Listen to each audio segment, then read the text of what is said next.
Hey, Leanne here today. Welcome to my channel. I hope you're all ready for some CAS action. So this create sim video is astrology themed. I based the aesthetic of the sim off a quote I found about Aquariuses? Aquariuses? Yeah, sounds right. Anyway, I'll read you the quote quickly. Aquarius can be shy and quiet, but on the other hand, they can be eccentric and energetic. In both cases, they are deep thinkers and highly intellectual people who love helping others. They are able to see both sides of a story without prejudice, which makes them people who can easily solve problems. So I had the overall look of this sim in mind from the beginning. I struggled with the eyes for a bit. I was trying to create that sort of doe eye or almond eyes. It's a specific shape I had in mind anyway. And I don't know if I fully actualized that or not, but I think the skin details do help. I got a bit fixated on the side profile because so many of my sims end up looking very flat from the side, especially when I'm a few generations deep in a legacy and the facial features all seem to kind of sink into the face. Super weird. I'm not actually sure what is going on there, but clearly it's an issue with my creator sim process, so I'm trying to rectify that. If I look like I'm stumbling around a bit while trying to apply skin details, it's because, well, I am. I started a new save to create this sim, and I don't know how you organize your CC, but I've started segmenting mine based on the save file I'm playing to try and limit the amount that I have in my game at one time. So I downloaded specific CC for this save, and I'm missing a lot of my usual go-tos. I'm also missing the dividers that I usually have. I can't even remember what they're called, so I can't find them in the actual mods folder for my other save files, but it kind of splits everything up so you know what part of the face it goes on, and you won't mix up your skin details. The eyebrows here are new to me, so I had to mess with the colours for a bit to find one that looks similar to one of the Max's hair colours, but I think I got there in the end. There were just so many more options than I'm used to. I messed with the nose a bit and end up going for the same sort of nose that I always do because it's the nose of my dreams. I just love that kind of wide nose look. I don't know. Anyway, I was pretty set on giving this some white hair, and I'd actually looked around for hairs that came in the Puppy Crow palette or the modified Maxis palette. Usually I only use hair that sticks to the Maxis colours, so this was a bit out there, but I feel like there should be a white swatch of hair in the game, to be honest, because especially for elders, we have grey hair or that slightly greyish brown colour, but nothing else unless you want all your elders to be, dyeing their hair the colour it used to be, which I mean is fine. Some of my elders do that, but I feel like in real life you have greys and whites and different shades of that when you get older. I kind of talked over it, but I tend to give all of my sims the widest arms possible. I'm not sure if it's just me, but I think there needs to be a more width available for the arms and legs, because they do seem to be very thin even when you make them as wide as they can go. So heading back to the quote, which was my reference for making this sim, I wasn't sure how I was going to make a sim that seemed both shy and kind of outgoing and energetic and eccentric, but I ended up going down the knitwear route. So hear me out here. I wanted to make her dress in a way that could be misconstrued as her feeling a little self-conscious about her body and wanting to cover up in baggy clothing, but she really, just wants to be comfy. Knitwear vibes mean curling up with a good book and a hot chocolate and living your dream. I imagine that this sim was actually pretty confident when you get to know her, and you can feel her head witch in charge energy, but she probably keeps to herself a lot of the time and just doesn't bother you unless she needs to. I wanted to give her eyebrow piercings, the ones that came with Discover University, I think, but they are so weirdly placed. They never fit around the brows of my sim.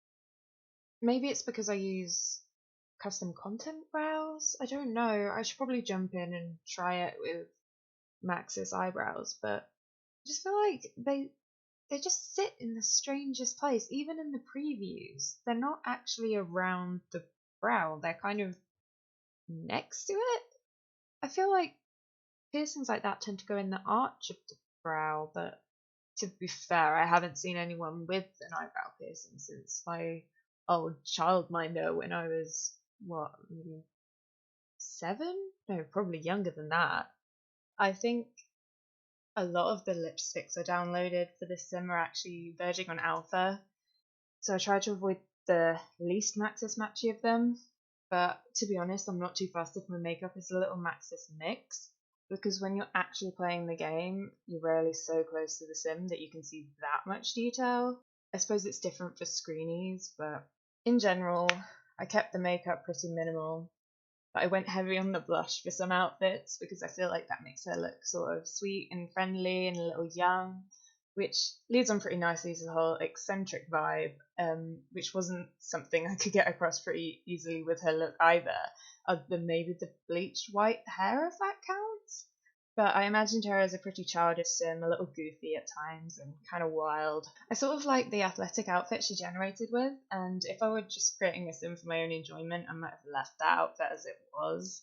But I changed it up for the sake of the video, and I like the result. I think she's kind of that good mix of kind of covered up and self-confident in that outfit. Is that the right word? Self-confident sounds strange to me right now. Anyway, this might be like a weird thing. Maybe it's just something that I do, but this bit where I'm looking around here, I'm trying to find a hair that I downloaded with a white swatch that is kind of tied up, because usually for their athletic outfits, I'll have their hair tied up. If their hair is up for their everyday outfit, I tend to have it down, or like a version of the hair with it down for their sleep outfit. It's just adding a bit of realism for me, I guess. The hot weather outfit was interesting. I'd committed so much to the knitwear life that I couldn't figure out how to present the same vibe without envisioning her like melting in the heat. So I did kind of focus down on these dungaree shorts, but then I opted for a ribbed dress because it pulled through those knitwear vibes more and just generally looked comfy. Just realised that I actually used a lot of the voxers you see on this sim, so that's quite interesting. It's a creator that's new to me. I haven't really used much of their stuff before, but apparently this is the Voxer sponsored Aquarius creator sim. I also spent a weirdly long time deciding on what colour her beanie should be for her winter clothes. The orange one was just that little bit too similar to the jumper without being the same colour, so I wasn't sure how much that would annoy me in gameplay. I'm still not sure I made the right choice. The grey one's looking pretty good to me right now. I don't know what I was thinking with the blue. That was just a bit out there. I also kind of forgot that I gave her a piercing and glasses, so I had to do a quick run through at the end to add them onto her outfits. Might have gone a bit too far with it. I know traditionally people with glasses probably wouldn't wear them to work out, swim, and fully go to sleep in, but well, she's a quirky gal, what can I say? I apparently downloaded the accessory version of the eyelashes that I wanted, the ones that everybody uses, so I ended up using these Maxis Match eyelashes that I haven't really used before. I think they turned out super cute actually, although I don't know if the Sims eyes necessarily showcase the best of the lashes. So I'll probably try them out a bit in the future to see if the eye shapes and the Sims create a different result, and it's the actual like flick of the lash seemed a bit wonky on this sim, but yeah, and I'll definitely use them again. I also made a concerted effort to change up the colours of each outfit. I'm not sure if you do this, but I always find myself dressing my Sims mainly in one colour. Like I decide on their favourite colour and then that's all they ever wear. I think it's fine to do that, but it's not super realistic. And I mean, personally, I do have a lot of similar coloured clothing, but I do branch out from my love of burgundy sometimes. Well, pretty regularly, to be honest. I couldn't really show the whole intellectual vibe through her clothing or accessories or anything, so I just imagine that she's pretty skills focused and spends her time reading and learning and being a general boss, I genuinely loved the way she turned out. I hope you do too. I'll put a link to download her on the gallery down below if I can figure that bit out, and also a link to a Tumblr post with all of her CC. So here's a quick flick through each of her outfits. She has the self-assured, erratic and ambitious traits, and the leader of the pack aspiration. Thank you so much for checking out this video. If you have any feedback or suggestions, please comment them down below, and I hope to see you again next time.